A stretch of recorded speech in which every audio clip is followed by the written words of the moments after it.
Exactly a 13-month project, and I just wanted to make sure that you all understood how this project got started and why it got started. And it's because of this lady back here in the purple. If you'll stand up, that is Sandra Visser, who is, I don't know, I'll call you the CFO of the business school for now.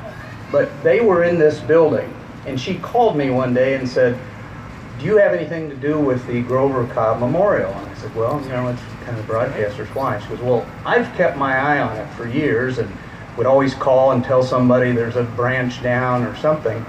But we're moving from this building to the other side of campus and I won't be able to do that anymore." So, thanks to her, we got this started. Well, flashback 8 years, Ed Klimak, who's standing right there, called me after I took this job and said, "Hey, you know, that Grover Cobb Memorial is kind of falling apart." So I came over here and looked at it and we took pictures, and then I didn't do anything for 7 years. So anyway, thank you, Sandra. I really appreciate you spearheading it.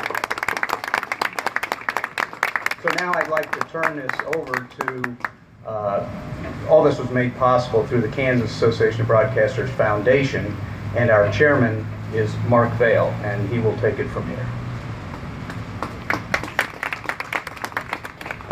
Thank you, Kent, and good afternoon, everyone. Pleased that you could be here. The KAB Foundation served as the conduit for making this project happen, and along with KAB and all of the donors have made it possible for all of us to be here for this great event. It was exactly 42 years ago this month, and on this site that Grover Cobb Memorial was dedicated to one of the founders of, then it was KAB-RF, now KAB. If there's anyone that was present at that dedication, would you please raise your hand or stand? How about a round of applause?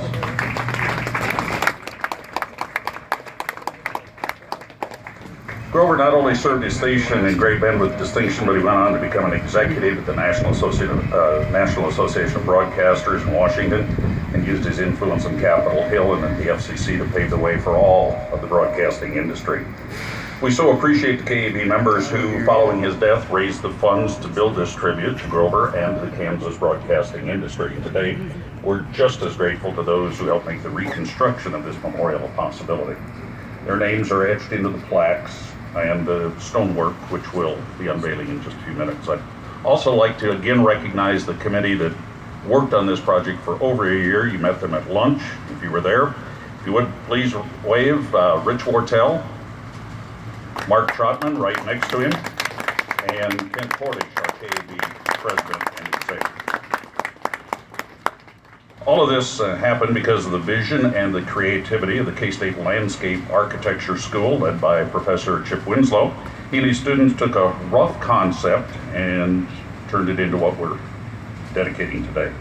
Chip, will you want to come up and give us a few more details and point out some of the finer points of this wonderful work? Chip? Thank you. Thank you all for coming today. What a wonderful day. You know, we had a backup plan to go in the theater over here. I just said, man, that's not going to do it. Anyway, nice sunny October day. This is a great day for a celebration of several things. As you know, this is a historic tower. Professor Alden Kreider, who actually was a faculty member when I was in school, and his students did some work here back in the mid-70s, and now we get to revisit that and also get to honor and re-honor Grover Cobb and his contributions to the broadcast industry. It doesn't come without a lot of people in getting this thing done. First of all, the first contact for this was actually Stephanie Raleigh back there, who is our department head of landscape architecture and regional community planning, and by the way, I guess is a neighbor of Kent Cornish. His kids. His kids? Okay. So it's a small world. The concept for this grew through the students' ideas, and with, you know, fortunately, there was a committee that was part of this, but it was a small committee of 3. If you get bigger committees, sometimes you don't get things as desirable. I think the students, there's the whole class over there if you want to see who they are. And with that, and we also have some of our contractors here. Brian Thompson back there from Riley Construction. They were responsible for kind of digging up and replacing, digging up this existing features that Kreider did. We got Master Landscape who helped with the pavers. Stoneworks who did the stone engraving on the stones here. And we've got Jason Robinson who created this center logo piece. To explain all this, I think it's important to be able to understand what is the meaning behind all this, because there's some symbology in here that reflects the radio industry and the memorial itself. And there's no better other person other than one of our students to kind of help relate that. And this is Harrison Dirks. He was one of the students that helped do a lot of things with this project. So Harrison, please talk to people here. How's everybody doing? Good? I gotta say, it's pretty cool to actually be out here and be experiencing and be able to see everything that we took weeks and months drawing on paper to actually come to life. Before this, the biggest thing that I'd actually drawn and built was like a little garden bed in my mom's backyard. So this is a big step up for sure. And one of the coolest things I think was just how many different ideas that everyone had, and how we had to all collaborate and decide, well, what's the real meaning of this place? Why is it here? What do we need to do? Why are we being asked to fix it? What's wrong with it? Or what's not working well? And what do we need to do to change that? And we got into all the little things on this. And I mean, you wouldn't believe how many weeks we spent debating whether this logo should be a circle or a square. I mean, we literally got into everything. And what we ended up deciding is that, well, the purpose of this is just to reflect the, first of all, Grover Cobb, obviously, and the Kansas Association of Broadcasters. And like when you think of a radio, you think of, okay, well, the radio is going to reflect the community, right? They're going to be sending messages out, and they're supposed to be drawing people in. And this site really wasn't doing that before. This did not used to be an entrance. I don't know how many of you had been here before the renovations. It was pretty run down. It was pretty glum. All of these different little cutouts here, the alcoves, they were filled with one little rickety bench in the back. Not very comfortable, not very inviting. There was a broken down fountain here in the middle that we knew had to go. But basically what we wanted to do was just completely reflect the whole radio community. Thank you, Chip, and to all the students, the staff, and to all the contractors that made this possible, our deepest gratitude, and how about a round of applause to all that worked on this project. The original dedication 42 years ago, many of Grover Cobb's children were on hand. We're pleased that many of his family, grandchildren, great-grandchildren, and children are here for today's rededication. I'd like to introduce one of those who, 2 years, son, Ty Cobb.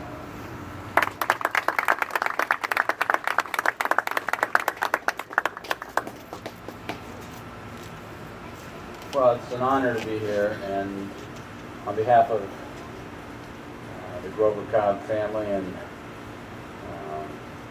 its wild excesses of grandchildren and great-grandchildren, we couldn't be more honored by the effort, vision, execution, and dedication of everybody here. I mean, this is what Dad wanted.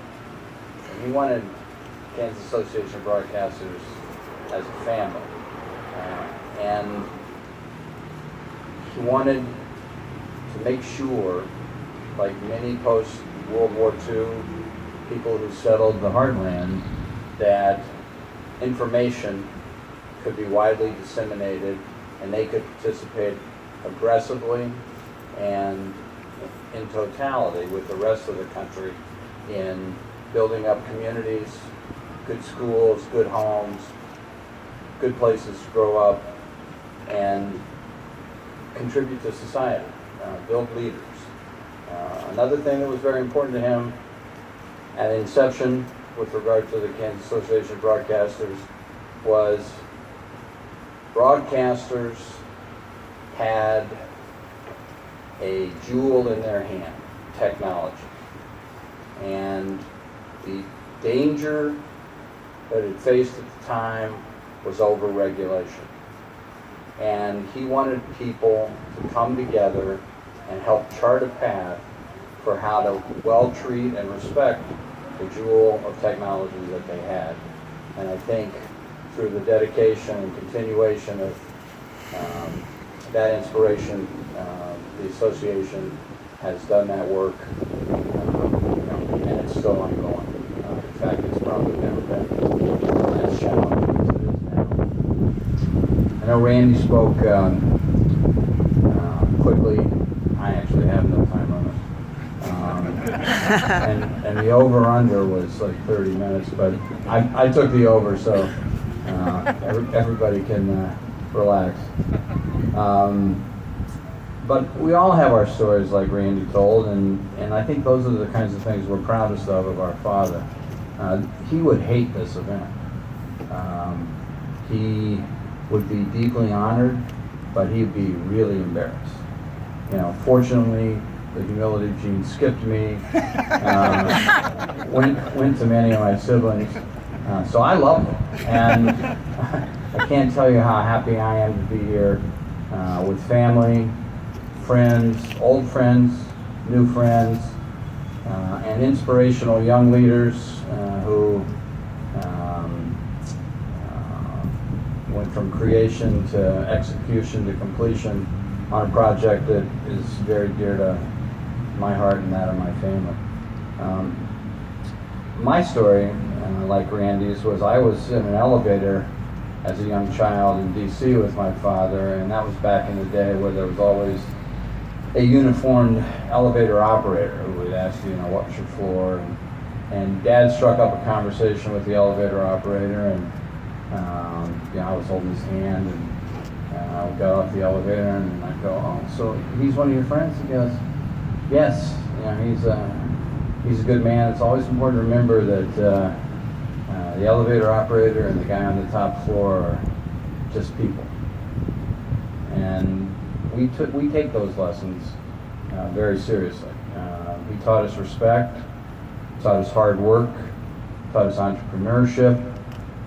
Actually, he was unduly successful teaching entrepreneurship to my brother Roger, because after I started a lawn mowing business, passed it briefly to Randy, who lost it because of people skills.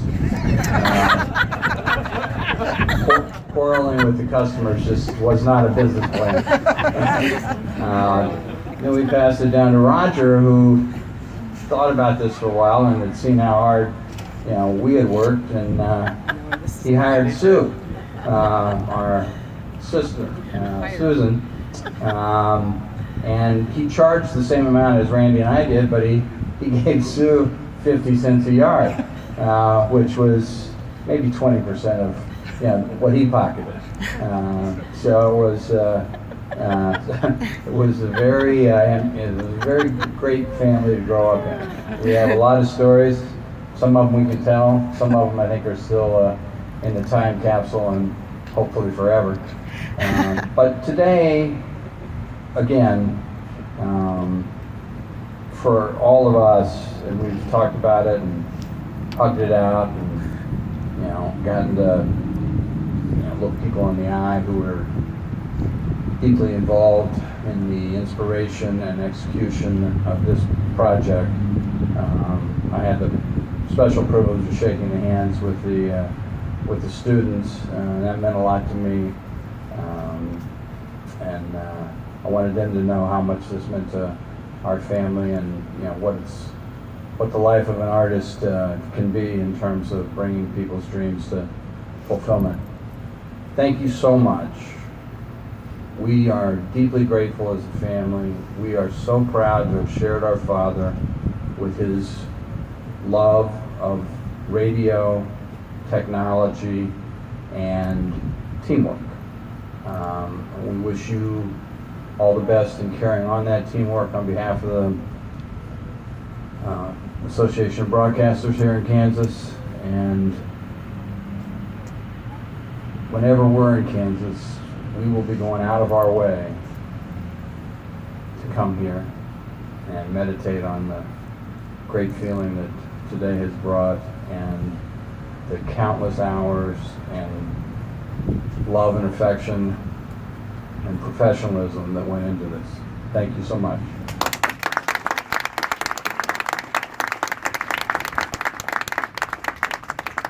Thank you, Ty. And one other person we want to extend our thanks to is Lolita Sump, who is the customer service and facilities person here at Kansas State, who made all of the arrangements for us to meet here today, the sound system, and all of that with working with staff. So thank you.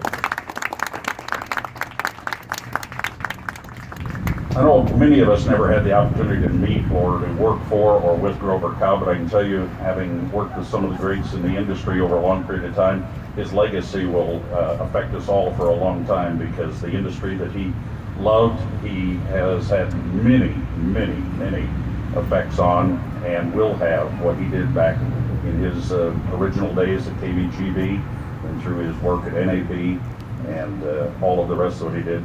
Those are all being felt yet today and will continue for generations to come.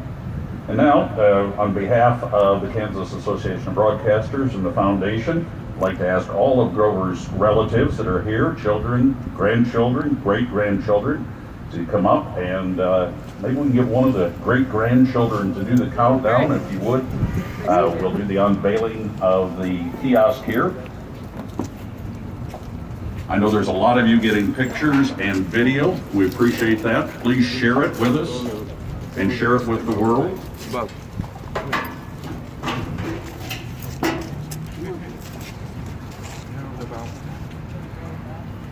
All right, what's this young man's name? Gideon. Gideon. Hey, Gideon. Come this way. Right there. There you go. All right, buddy. All right, let's all together. Let's lead the countdown. Gideon and the rest of the great-grandchildren. Let's go with 3, 2, 1.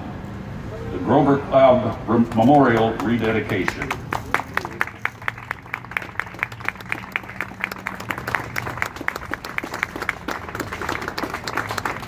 You're invited to, for the rest of the afternoon, or as long as you want, to walk around. I'm sure many of the Cobbs will be here this afternoon. You can visit with them.